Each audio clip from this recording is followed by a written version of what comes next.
We ended up getting guinea fowls for a couple of different reasons, and after raising these guinea fowls thus far, we've developed a few more positives that I think make them a really great addition to any homestead.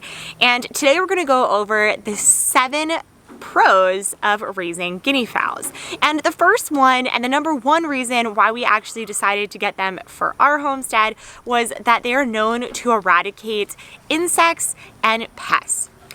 They actually are going to eat up to 1,000 ticks per day per guinea fowl, which is quite a bit, and that's really the reason we got them, because we just had a lot of ticks with the mild winter that we had recently, and then the warmer time just coming in, there was just so many ticks.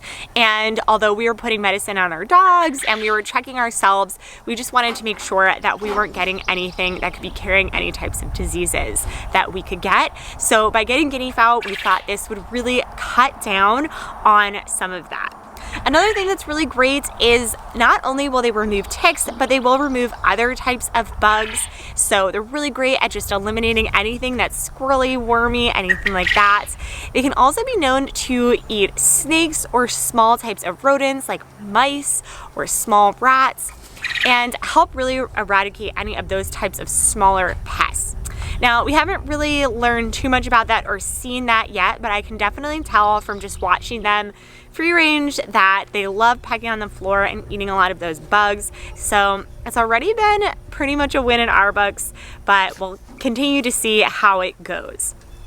What's also really great about them is, unlike chickens, when they go into your garden to eradicate pests, they're not going to actually eat the garden, because guinea fowl usually won't eat garden items. They're most likely going to be eating weeds or things that you don't want. So hopefully they can help go into your garden and help with getting rid of some of those bugs that might be eating at your plants. We haven't actually tested this out yet because we are still in the training process for our guineas, but I'd hope to get them in there and test that out as well and see how that theory runs true or false. The third pro for guinea fowl is they actually are a great source of eggs and meat. So they're usually going to range from anywhere from around 4 to 5 pounds for a guinea fowl. So we like to think of them as a plump chicken. They're kind of just a rounder version of a chicken, and they're going to be a great meat source. They're supposedly very similar to what you would get when you were to eat a pheasant, but obviously a lot larger. And some people, because they aren't great in the cold, will actually cull their herd at the end of the summer and eat their meat. I think we're going to try to let them live throughout the winter. We have a really great deep litter system within our coop, and we do provide heat and lighting in there, so I think that should keep them a lot warmer, and hopefully it works, but we'll keep you posted. And they also will lay eggs. So they aren't going to lay a super large amount of eggs. They usually lay around 60 eggs per year per bird.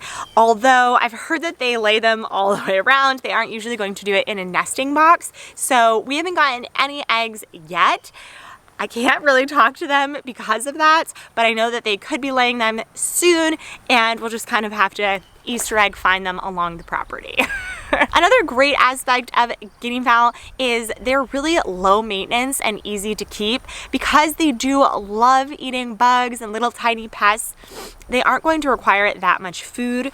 We did actually start them on a game bird food when we were raising them alone, but we've since then combined them with our chickens in our chicken coop, and now we're feeding them both just the same type of feed, because it'd be really hard to kind of mix that up.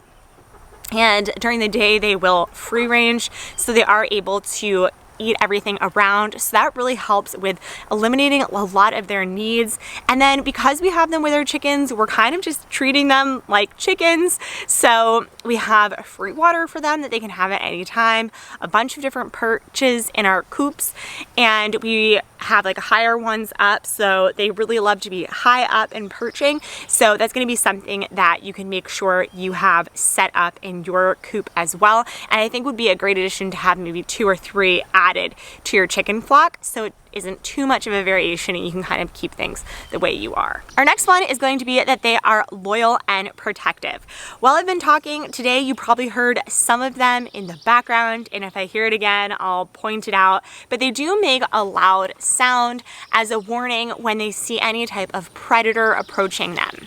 So it's really great. It creates a great security system because if there's a fox about to trot in, they will alarm, and they're very loyal with each other. They love to walk in little bit packs. So I'll put some B-roll of them walking in a pack right now, but this is how they kind of roam. They love being with each other. They protect and look out for one another, and they're really great at that. They also, which is adorable, will mate for life. So they'll find that one mate for life, and they'll create a little family. They'll raise their that was one of their sounds. They'll raise their children together, and they'll also help foster their growth, make sure that they know where home is, they know where to go, and because they will perch high, they'll probably perch up in trees, look down, look over the land, and be able to protect it from everyone. Now, my last pro is that they have a long lifespan. They can live up to 15 years in great healthy conditions. The hardest part is probably going to be raising them from a keet. So when they are smaller, we have lost a few because they love to roam. But as long as you can keep them in a safe space, have a spot for them to sleep at night, and they don't have too stressful of a life, then they will long live out, and they'll be able to raise a bunch of their own baby keets, baby guinea fowl, and they're going to be able to provide for you, whether that be eggs or just helping clean and maintain your property, as well as help watch over it. So those are some of the pros of keeping guinea fowl.